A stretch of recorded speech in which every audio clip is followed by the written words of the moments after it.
اعوذ باللہ من الشیطان الرجیم یا ایہا الذین آمنوا اتقوا اللہ حق تقاتہ ولا تموتن الا وانتم مسلمون یا ایہا الذین آمنوا اتقوا اللہ ولتنظر نفس ما قدمت لغد واتقوا اللہ ان اللہ خبیر بما تعملون۔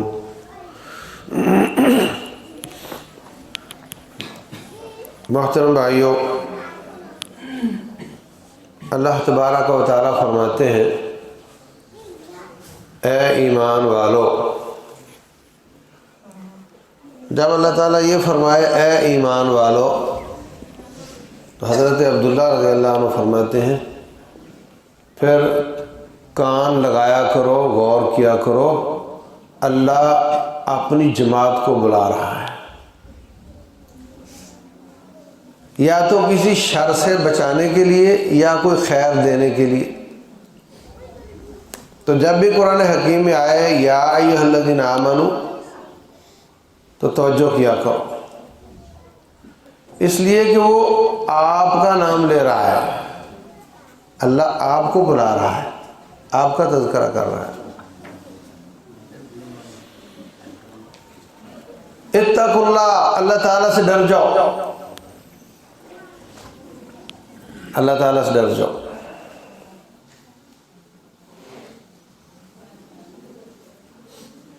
کوئی استاد اپنے شاگردوں کو شرارتیں کرتے دیکھے تو کیا کہتا ہے؟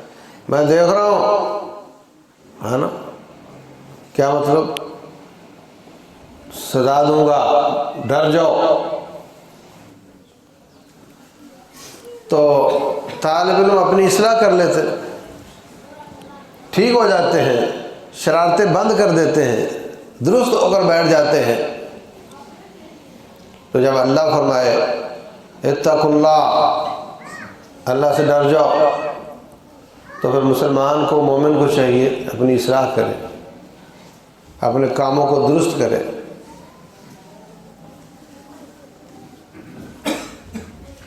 وَيُحَذِّرُكُمُ اللَّهُ نَفْسَهُ، اللہ تمہیں اپنے آپ سے ڈراتا ہے۔ فَاتَّقُونِ يَا أُولِي الْأَلْبَابِ، عقل والو ہم سے ڈرو۔ یا ایھا الناس اتقوا ربکم، اے لوگو اللہ سے ڈرو۔ وَلَقَدْ وَصَّيْنَا الَّذِينَ أُوتُوا الْكِتَابَ مِن قَبْلِكُمْ وَإِيَّاكُمْ أَنِ اتَّقُوا اللَّهَ، ہم نے آپ سے پہلے تمام انبیاء کو یہ وحی کی تھی اور تمہیں بھی کہتا ہوں اللہ سے ڈر جاؤ۔ وَيُحَذِّرُكُمُ اللَّهُ نَفْسَهُ، اللہ تمہیں اپنے آپ سے ڈراتا ہے۔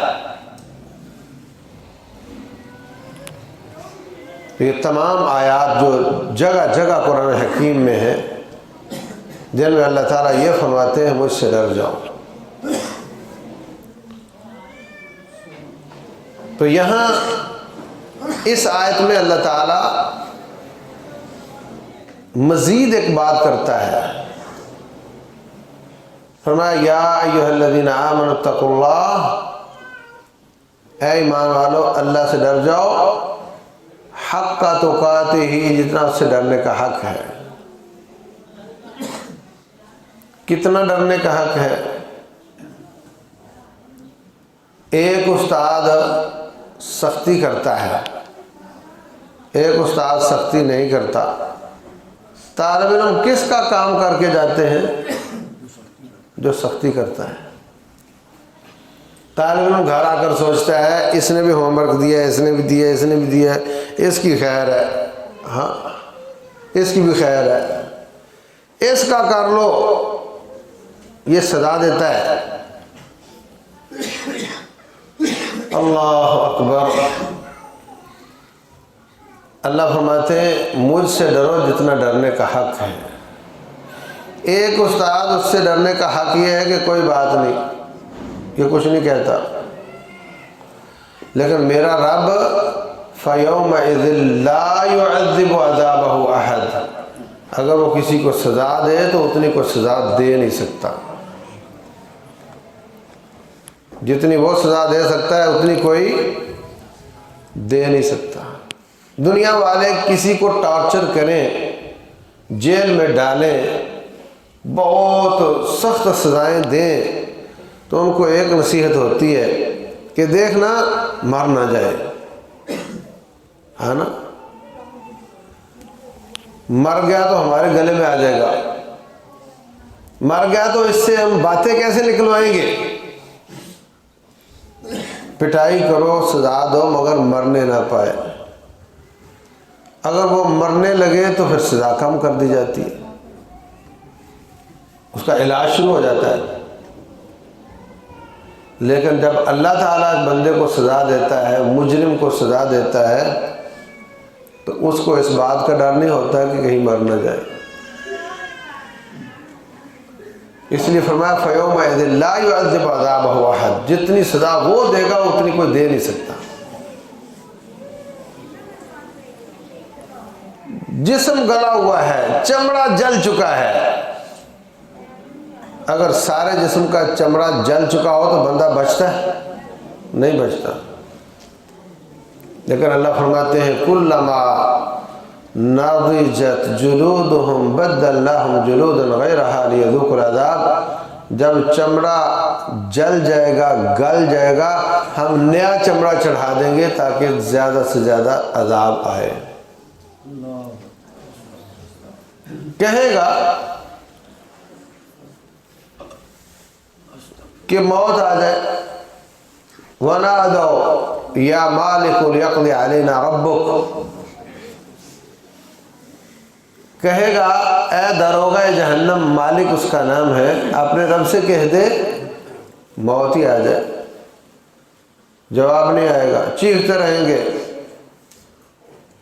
اللہ سے کہہ دے یا مالک لیقضی علینا ربک، تیرا رب ہمیں موت ہی دے دے، کہتے رہیں گے، چیختے رہیں گے، کوئی جواب نہیں آئے گا۔ اور جب جواب آئے گا تو کیا آئے گا؟ قال انکم ماکثون، تمہیں ایسے ہی رہنا پڑے گا۔ ثم لا يموت فيها ولا يحيا، اس میں نہ زندگی ہوگی نہ موت ہوگی۔ لا يقضى عليهم فيموتوا ولا يخفف عنهم من عذابها، نہ تو ان کی موت کا فیصلہ ہوگا اور نہ اس وجہ سے عذاب کو کم کیا جائے گا۔ دنیا میں آج دندناتے پھرتے ہیں، اللہ کے مجرم اللہ کو گالیاں دیتے ہیں، اللہ ان کی روٹی بند نہیں کرتا، اللہ تعالیٰ کی اولاد ثابت کرتے ہیں، نعوذ باللہ۔ تکاد السماوات یتفطرن، قریب ہے کہ آسمان پھٹ جائے اس بات سے کہ تم یہ کہتے ہو کہ اللہ کا بیٹا ہے۔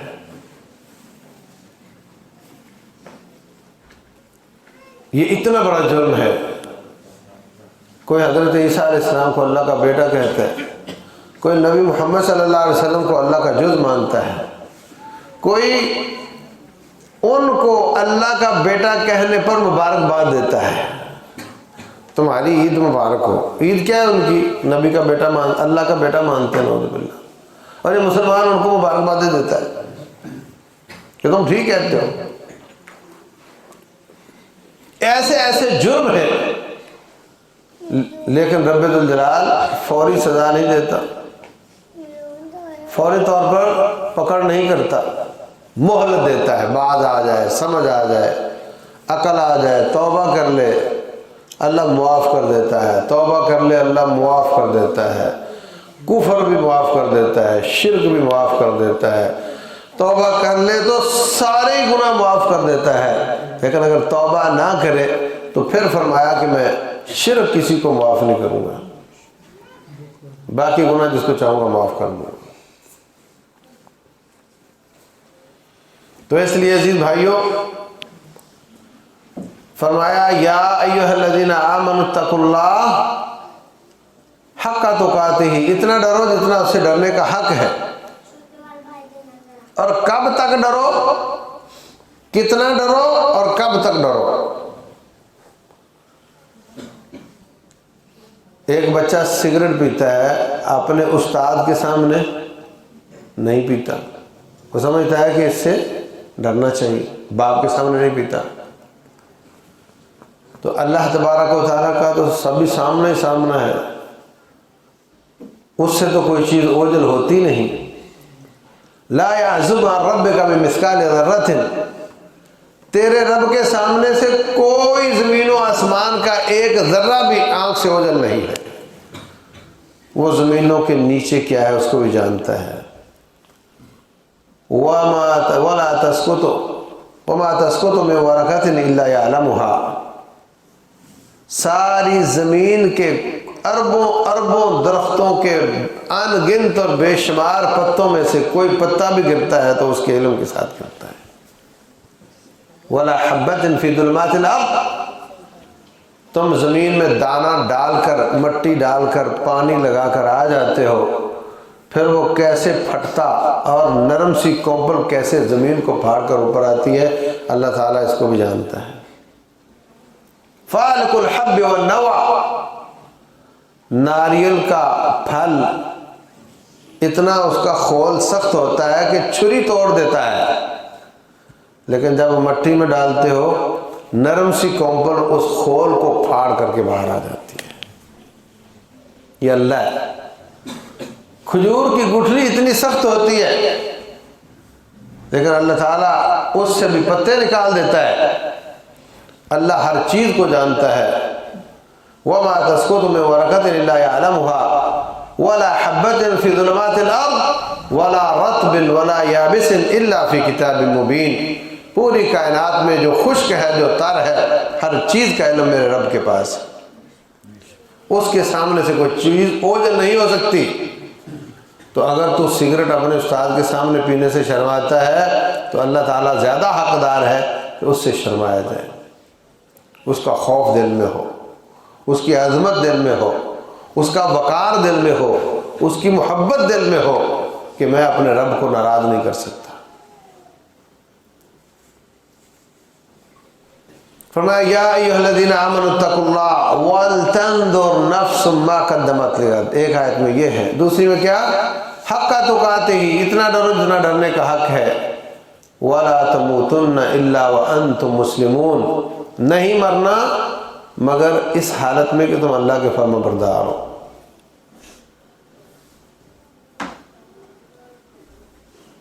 ریلوے اسٹیشن پہ انسان بیٹھا ہوا ہو،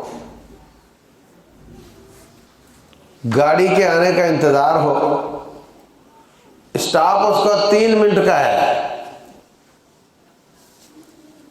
وہاں لوگ اپنا سامان باندھ کر بیٹھے ہوئے ہیں، بیٹھنے کے لیے اندر سے کپڑا بھی نہیں نکالتا کہ کلوز کیسے کریں گے، وہ اچانک آئے گی اور چلے جانی ہے، گاڑی نہ چھوٹ جائے، اپنا سامان نہیں بکھیرتا، اس لیے کہ جب وہ آئے ہم تیاری حالت میں ہوں۔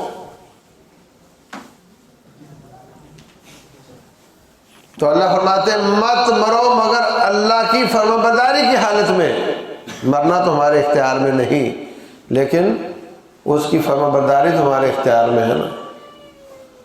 جب موت کا پتہ نہیں تو اس کا مطلب ہر وقت اس کی طاعت میں رہو، ہر وقت اس کی فرمانبرداری میں رہو، اس لیے کہ جب بھی نافرمانی کریں گے ہو سکتا ہے وہی وقت موت کا ہو، اور موت کی حالت، موت نافرمانی کی حالت میں آ جائے پھر ہمارا کیا بنے گا؟ اس لیے فرمایا وَلَا تَمُوتُنَّ إِلَّا وَأَنْتُمْ مُسْلِمُونَ، مت میرے پاس آنا مگر اسلام کی حالت میں، فرما برداری کی حالت میں۔ اس کا مطلب یہ ہوا کہ ہمارے پاس نافرمانی کا کوئی ٹائم ہے ہی نہیں، کیونکہ ہر لمحہ موت کا لمحہ ہو سکتا ہے، تو موت کا لمحہ فرما برداری کا ہونا چاہیے، لہذا ہمارے پاس نافرمانی کا کوئی ٹائم نہیں،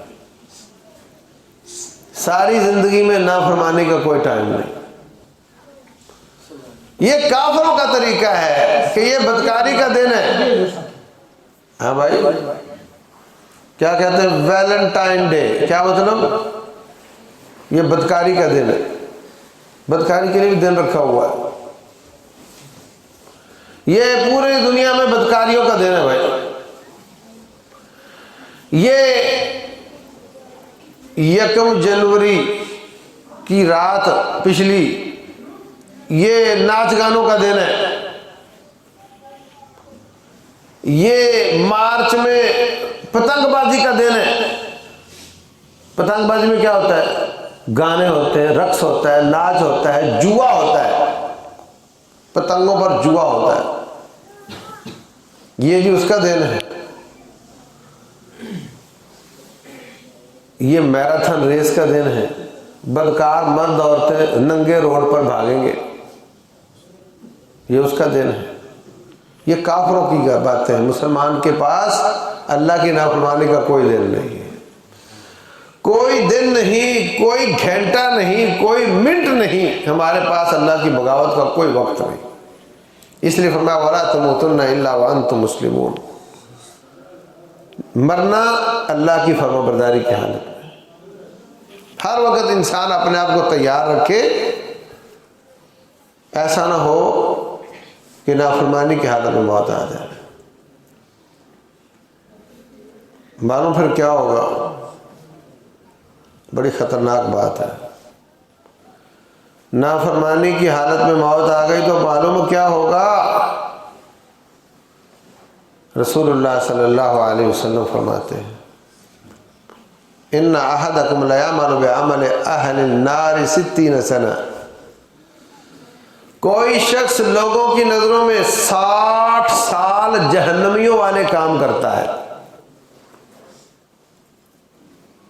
پھر اللہ کا لکھا سچا ہو جاتا ہے، پھر وہ جنتیوں والے کام شروع کر دیتا ہے، اس حالت میں موت آ جاتی ہے، 60 سال کے گناہ معاف ہو جاتے ہیں، جنت میں چلا جاتا ہے۔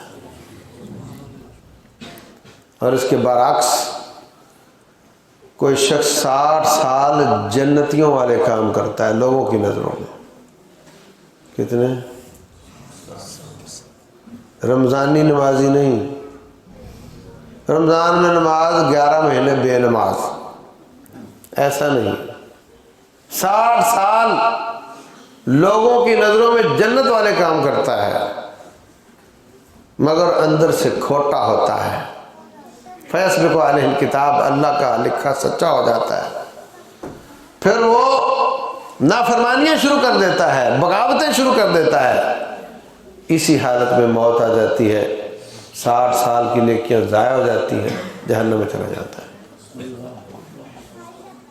تو میرے عزیز بھائیوں، مجھے بتاؤ یہ کوئی زیادتی کی بات ہے؟ آپ کی حالت بھی یہی، آپ بھی ایسے ہی کرتے ہو۔ آپ نے کسی کو 10 لاکھ روپیہ کاروبار کے لیے دیا ہو، وہ 10 لاکھ کی چینی خریدے، سامان خریدے، بیچے، خریدے، بیچے، خریدے، بیچے، اور دوسرے مہینے میں 10 12 ہو جائے، چوتھے مہینے میں 12 کا 14 ہو جائے، چھٹے مہینے میں وہ 14 کا 18 لاکھ ہو جائے، اور بعد میں وہ نیت خراب ہو جائے، وہ حرام پائی شروع کر دے، اور جب آپ کو حساب دے 12 مہینے کے بعد تو پیسہ کل 10 کی بجائے 9 لاکھ نکلے، تو کہے جناب حساب لے لو، 12ویں مہینے یہ 30، چوتھے مہینے یہ 12 لاکھ ہو چکا تھا، چھٹے مہینے یہ اتنا ہو چکا تھا، 8ویں مہینے یہ 18 لاکھ ہو چکا تھا، وہ کہے گا چلو لاؤ پھر 2 بجے جو ہو چکا تھا، کہتے نہیں اس وقت تو میرے پاس 9 لاکھ ہی ہے، تو وہ پچھلے حساب پر خوش ہو جائے گا؟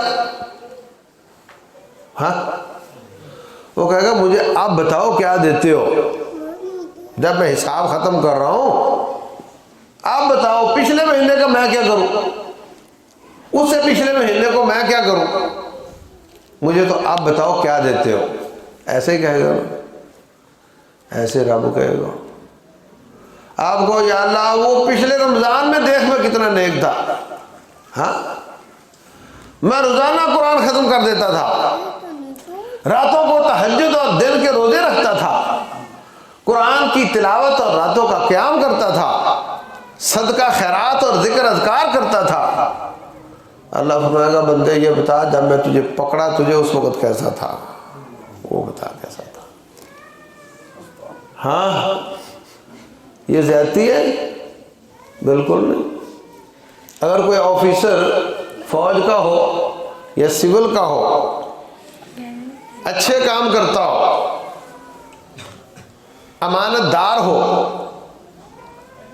محنتی ہو، تو اس کی فائل آئے گی تو اس کو ترقی مل جائے گی، اس کا افسر خوش ہے اس کو سائن کر دیتا ہے اس کو ترقی دے دو، فائلیں آتی جائیں گی، ترقیاں ملتی جائیں گی، 20 سال اس کو ترقیاں ملتی رہیں۔ اب آخری سالوں میں وہ غلط ہو گیا، کم وقت کم دیتا ہے، اقربا پروری کرتا ہے، کمیشنیں کھاتا ہے، غداریاں کرتا ہے، بک گیا ہے، کسی اور کے لیے کام کرتا ہے۔ اب اگر اس کی فائل آئے گی کہ اس کو ترقی دو تو اس کو آفیسر دے گا؟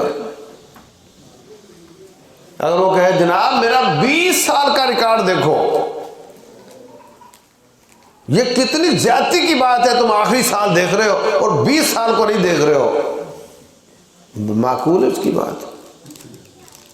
وہ کہیں گے جب تم اچھے تھے تو ہم بھی تیرے ساتھ اچھے تھے، اب تم غلط ہو تو اب تمہیں ترقی نہیں مل سکتی۔ اور بھائیو آخری حالت کا اعتبار ہوتا ہے، دنیا میں بھی، کاروبار میں بھی، فوج میں بھی، سول میں بھی، یہ عقل کی نشانی ہے، آخری حالت کا اعتبار ہوتا ہے۔ ہماری بھی آخری حالت کا اعتبار ہوگا۔ پہلے کیا کرتے رہو؟ اگر آخری حالت ٹھیک ہوئی تو پچھلے سارے کام آ جائیں گے، آخری حالت خراب ہوئی پچھلے بھی ضائع ہو جائیں گے۔ رسول اللہ صلی اللہ علیہ وسلم کہہ دو، خیبر کے مارکے میں ہے، بخاری شریف میں حدیث ہے، ایک نوجوان بڑا لڑاکا مجاہدوں کی صف میں ہے، جدھر جاتا ہے دشمن راستہ چھوڑ دیتا ہے، کسی کو نہیں چھوڑتا، مارتا چلا جاتا ہے۔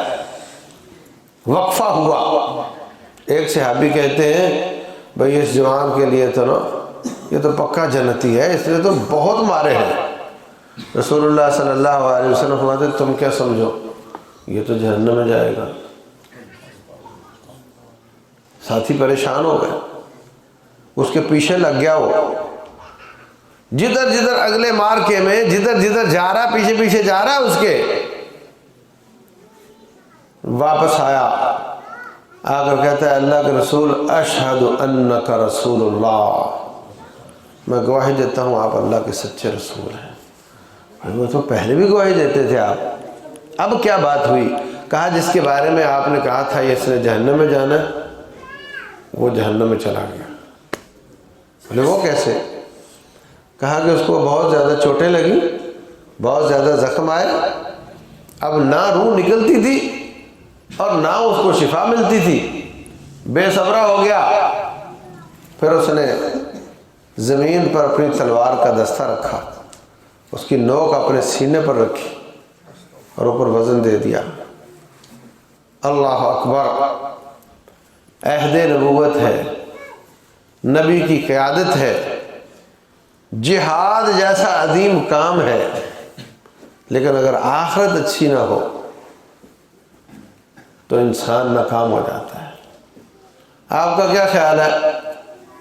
اگر ایک بچہ پیپر دے رہا ہے، بڑے اچھے جواب لکھ رہا ہے، استاد بڑا خوش ہے، یہ میرا بچہ بورڈ ٹاپ کرے گا، بڑے اچھے جواب دے رہا ہے، لیکن جب وہ پرچہ پکڑانے لگے اوپر کراس لگا دے سارے پر، پاس ہوگا فیل ہوگا؟ بولو اور اگر وہ کہے نہیں جی پیپر پکڑانے سے 5 منٹ پہلے دیکھو میں کتنا اچھا تھا، پیپر پکڑانے سے 5 منٹ پہلے میرے کتنے نمبر تھے یہ دیکھو، میرے آخری کانٹے نہ دیکھو، کراس نہ دیکھو، میرے وہ پچھلے جواب دیکھو، اس کی بات معقول ہے؟ بالکل معقول نہیں ہے۔ اور جو شخص کہتا ہے نماز میں ایاک نعبد و ایاک نستعین، یا اللہ تیری ہی عبادت کرتے ہیں، تجھ سے ہی مدد مانگتے ہیں، اور نماز ختم کرنے کے بعد کہتا ہے فلاں تو بھی مدد کر جا، فلاں تو بھی کر جا، تو بھی کر جا، تو بھی کر جا، کتنے نمبر ملیں گے؟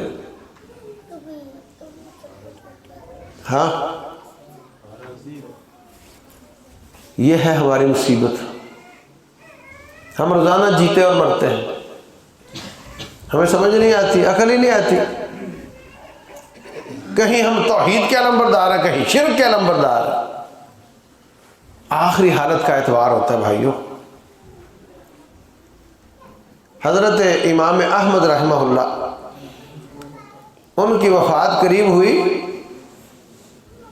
تو شاگرد بیٹھے ہوئے چاروں طرف، امام صاحب بے ہوش ہو گئے، بے ہوشی میں کہتے ہیں لا لا لا لا، نہیں نہیں نہیں نہیں، پھر ہوش آ گئی۔ ساتھی پوچھتے ہیں حضرت آپ ابھی نہیں نہیں کیوں بول رہے تھے؟ کہنے لگے ابلیس میرے پاس آیا، آ کر کہتا ہے واہ بے واہ احمد تیری کیا بات ہے، 4 مشہور اماموں میں سے ایک تو ہے، وقت کا خلیفہ ایک طرف اور تو اکیلا ایک طرف، تجھے جیل میں ڈالا، 3 خلیفے اپنی طبی موت مر گئے، مگر تجھے اپنی بات نہیں منوا سکے، تو مجاہد بھی ہے، تو غازی بھی ہے، تو فقیہ بھی ہے، سارے ذخیرہ حدیث میں سب سے بڑی کتاب تیری مسند احمد، تو محدث بھی ہے، اب تو تیری تاخیر ہے، تو مرا نہیں ورنہ پکا جنتی ہے۔ فرمانے لگے میں سمجھ گیا کہ میری آخری مرحلے کو خراب کرنا چاہ رہا ہے۔ میں نے کہا لا لا تم جھوٹ بولتے ہو، جب تک میری نیکیوں کی تھیلی پر موت مہر نہیں لگا دیتی اس وقت تک میں نہیں کہہ سکتا کہ میں جنتی ہوں۔ بات سمجھے نہیں؟ نیکیوں کی تھیلی پر موت اپنی مہر نہیں لگا دیتی اس وقت تک میں نہیں کہہ سکتا کہ میں جنتی ہوں۔ تو مجھے پھسلانا چاہتا ہے، میں اترا جاؤں، میں فخر کر لوں، میں تکبر کر لوں اور آخری لمحے میں برباد ہو جاؤں، میں تیری باتوں میں نہیں آؤں گا، میں گنہگار آدمی ہوں۔ ہاں میری نیکیوں پر موت مہر لگا دے، بند ہو جائے، ضائع ہونے کا خطرہ ختم ہو جائے، پھر میں کہوں گا میں جنتی ہوں، پھر تو سن بھی نہیں سکے گا اور مجھے کہنے کی ضرورت بھی نہیں پڑے گی۔ والذین هم من عذاب ربهم مشفقون، وہ لوگ جو اپنے رب کے عذاب سے ڈرتے رہتے، اللہ کے عذاب سے ڈرتے، کبھی بے خوف نہیں ہوتے۔ ان عذاب ربهم غیر مأمون، اللہ کا عذاب بے خوف ہونے والی چیز نہیں ہے، اس سے ڈرتے رہنا چاہیے۔ والذین یؤتون ما آتوا وقلوبهم وجلہ، وہ لوگ جو اللہ کے راستے میں خرچ کرتے ہیں مگر ان کے دل ڈرتے رہتے ہیں، پتہ نہیں قبول ہوگا نہیں ہوگا، ڈرتے رہتے ہیں، قبولیت کی دعائیں کرتے رہتے ہیں، بے خوف نہیں ہوتے، فخر نہیں کرتے، تکبر نہیں کرتے کہ میں بڑا نیک ہوں تو بڑا باد ہے، یہ ان میں نہیں ہوتا۔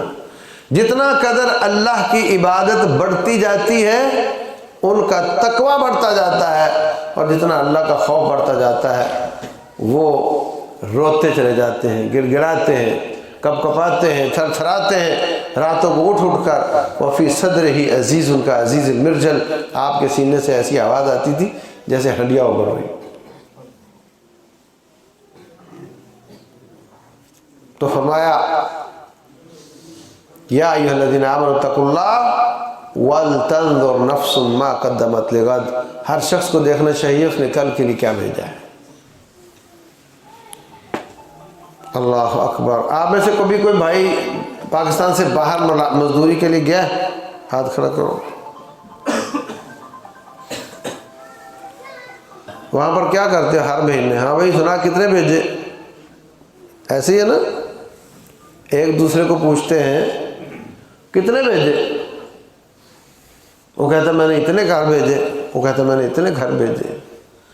ان کی حالت جا کر دیکھو، نکمے سے گھر میں رہ رہے ہوں گے، نکمی سی گاڑی رکھی ہوئی ہوگی، یہاں کون سا کوئی دیکھتا ہے، یہاں تو مزدوری کرنے آئے نا۔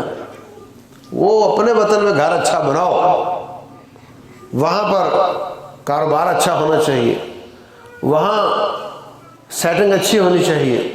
یہاں کا کیا ہے، یہاں گزارا کرو، یہاں تو یہ تو ہمارا وطن نہیں، یہاں تو ہم عارضی ہیں۔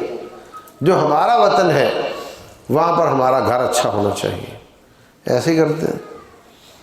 جس بھی امریکہ، سعودیہ، کویت سے واپس آنے والے کو فون کرو کیا ہو رہا ہے، وہ کہتا ہے جی ذرا میں نے گھر میں کام شروع کروایا ہوا تھا، گھر میں کام شروع کروایا ہوا تھا، آتے ہی کہتا ہے میرا گھر اچھا ہو جائے۔ اور میرے عزیز بھائیوں، باہر بیٹھ کر کہتے ہو پاکستان میں اچھا گھر بناؤ، یہاں پہ پیسہ بھیجو، ہر مہینے پوچھتے ہو ایک دوسرے کو اپنے وطن کتنا پیسہ بھیجا۔ میرا رب کہتا ہے نہیں، یہ دیکھو تم نے اپنے اصلی وطن کیا بھیجا ہے۔ اللہ اکبر، یہ تیرا اصلی وطن نہیں بھائی، یہ تیرا اصلی وطن نہیں۔ یہ جس گھر میں رہ رہے ہو 50 سال پہلے اس کو کون میرا گھر کہتا تھا؟ بولو، ابا کہتا تھا نا میرا گھر، آج وہ نہیں کہتا، اگلے 50 سال بعد تو بھی نہیں کہے گا میرا گھر، اس سے اگلے 50 سال بعد تیرا بچہ بھی نہیں کہے گا میرا گھر۔ یہ سب کرائے دار ہی ہیں، یہ کسی کا وطن نہیں ہے۔ اِنَّا نَحْنُ نَرِثُ الْأَرْضَ وَمَنْ عَلَيْهَا وَإِلَيْنَا يُرْجَعُونَ، ہم زمین کے وارث ہیں، تم سب کرائے دار ہو، واپس آ جاؤ گے، تم اس کے مالک نہیں ہو۔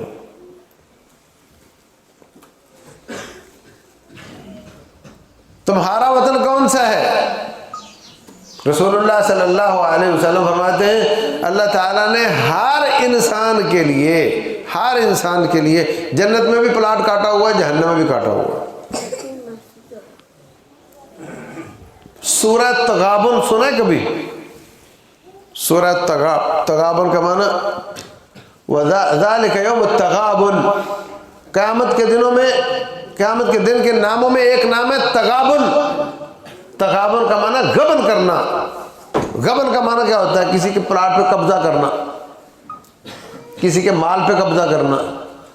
تو قیامت کا نام یوم التغابن اس لیے ہے کہ جو جنت میں جائے گا وہ جنت میں جہنمیوں کے پلاٹوں پر قبضہ کریں گے، اور جو جہنم میں جائے گا وہ جہنم میں جنتیوں کے پلاٹ ان میں بانٹ دیے جائیں گے، اس لیے اس کا نام تغابن ہے۔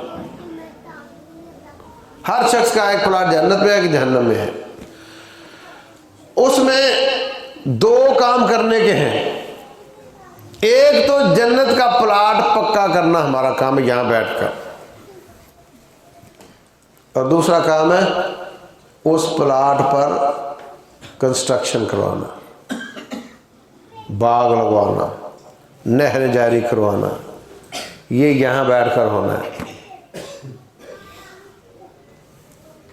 رسول اللہ صلی اللہ علیہ وسلم فرماتے ہیں ان الجنت طیبۃ تربۃ وعذبۃ الماء، جنت پاکیزہ مٹی اور میٹھا پانی ہے۔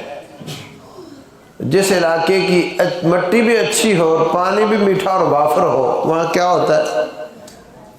بولو، فصل اچھی ہوتی ہے۔ فرمایا جنت کی مٹی بھی اچھی ہے اور پانی بھی میٹھا اور وافر ہے، وَلَكِنَّهَا قِيعَانٌ، مگر یہ چٹیل میدان ہے۔ اس میں اگر باغ لگانا ہے تو آپ نے اپنے اعمال سے لگانا ہے، اس میں اگر مکان بنانا ہے تو اپنے اعمال سے بنانا ہے۔ طریقہ بتا دوں؟ ہاں بولو، عمل کرو گے؟ جنت کا معنی ہی باغ ہوتا ہے، جنت کا معنی ہی باغ ہوتا ہے۔ ہمارے یہاں تو مکانوں کے ساتھ مکان جڑے ہوئے ہیں نا۔ فرمایا جنت کے مکان ایسے ہوں گے جیسے دور کا ستارہ نظر آتا ہے۔ جو سب سے غریب ترین جنتی ہوگا اس کو اللہ تعالیٰ 10 زمینوں جتنی پراپرٹی دے گا۔ سبحان اللہ تو کہو۔ مگر یہ فکر کی بات ہے، خوشی بھی ہے مگر فکر کی بات ہے۔ وہ پلاٹ بڑا ہو تو فکر کی بات ہوتی ہی نہیں۔ ہاں بڑا پلاٹ تو 4 دیواری بڑی مہنگی پڑ جاتی ہے۔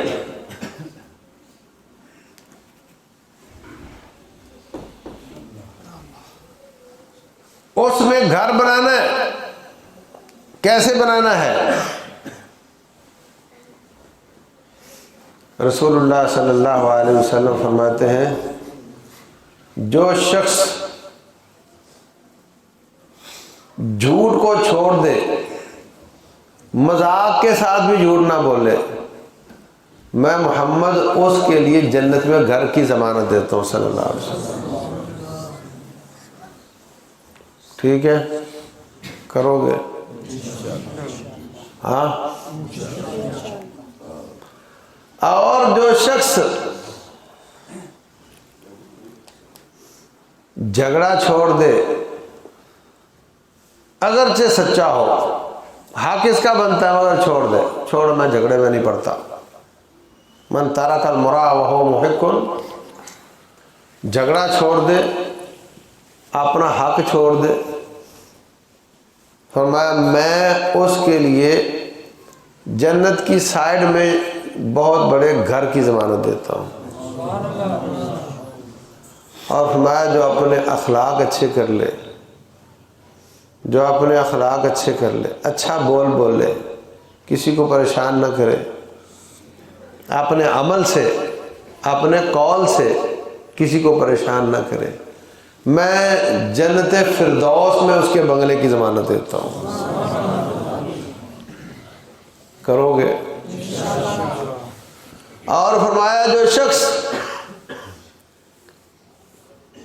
5 نمازوں سے پہلے اور بعد میں جو سنتیں ہوتی ہیں وہ پڑھتا ہے، جن کو لوگ موقدہ کہتے ہیں، جو یہ سنتیں ادا کرتا ہے، میں اس کے لیے جنت میں گھر کی ضمانت دیتا ہوں۔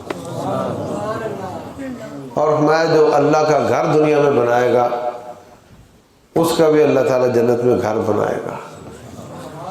یہ تو ہو گیا گھر۔ اب رہ گیا اس میں باغیچہ لگانے کا کام۔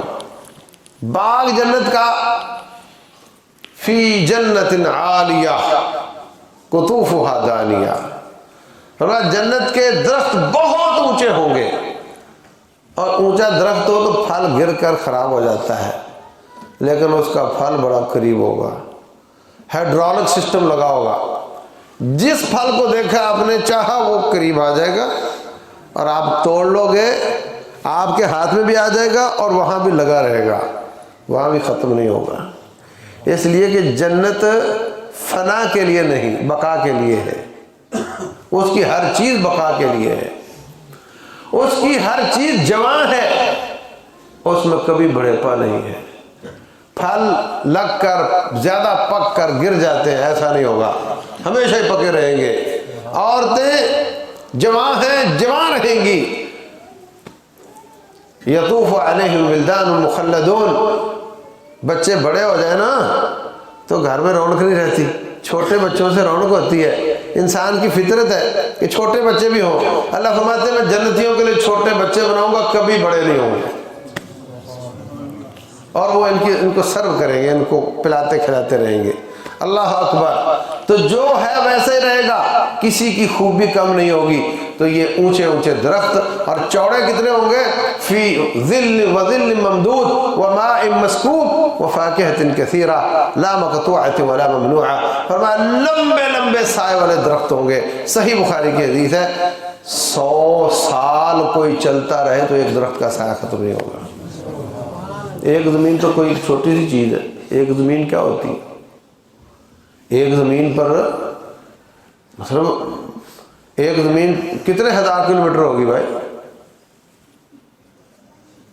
سنا ہے شاید 15,000 کلومیٹر زیادہ زیادہ بس. تو ایک صدی میں ایک درخت ختم نہیں ہوگا. تو کتنی بڑی زمین ہوگی تیری. اور فرمایا رسول اللہ صلی اللہ علیہ وسلم نے, سبحان اللہ کہنے سے درخت لگ جاتا ہے, الحمدللہ کہنے سے درخت لگ جاتا ہے, لا الہ الا اللہ کہنے سے درخت لگ جاتا ہے. فرمایا والحمدللہ تملأ ما بین السماء والارض, سبحان اللہ الحمدللہ کہنے سے زمین آسمان کا خلا نیکیوں سے بھر جاتا ہے. فرمایا الحمدللہ کہنے سے اللہ کا ترازو نیکیوں سے بھر جاتا ہے. اللہ اکبر. اپنے اوقات کو ضائع نہ کرو. یہ بزرگ یہ نہ سمجھے کہ میں ریٹائر ہو گیا اب بس بیکار ہوں, وقت نہیں گزرتا. مسجدوں سے دوستی لگاؤ, مسجدوں میں رہا کرو. فرمایا رسول اللہ صلی اللہ علیہ وسلم نے, جو شخص مسجد سے محبت کرتا ہے, ایسی محبت کہ جب مسجد سے نکلے تو یوں ہو جیسے مچھلی پانی سے نکل گئی, واپس آئے تو خوش ہو جائے.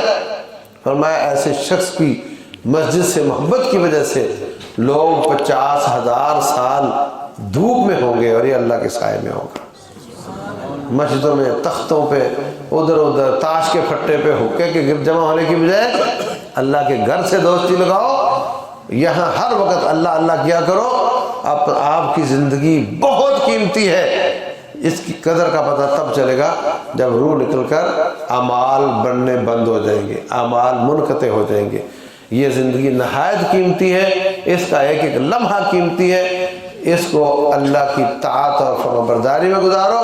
50 سال ہیں ان کو اللہ, اس میں اللہ کی مان لو, پھر 50,000 سال اللہ تمہاری مانے گا. اللہ تعالیٰ جو میں نے عرض کیا ہے سمجھنے اور عمل کرنے کی توفیق دے. وما علینا الا البلاغ المبین. مفتی محمد یوسف طیبی کے بیانات سننے کے لیے ہمارا یوٹیوب چینل سبسکرائب کریں اور ہمارے دیگر سوشل اکاؤنٹس لائک اور شیئر کریں. جزاک اللہ خیر.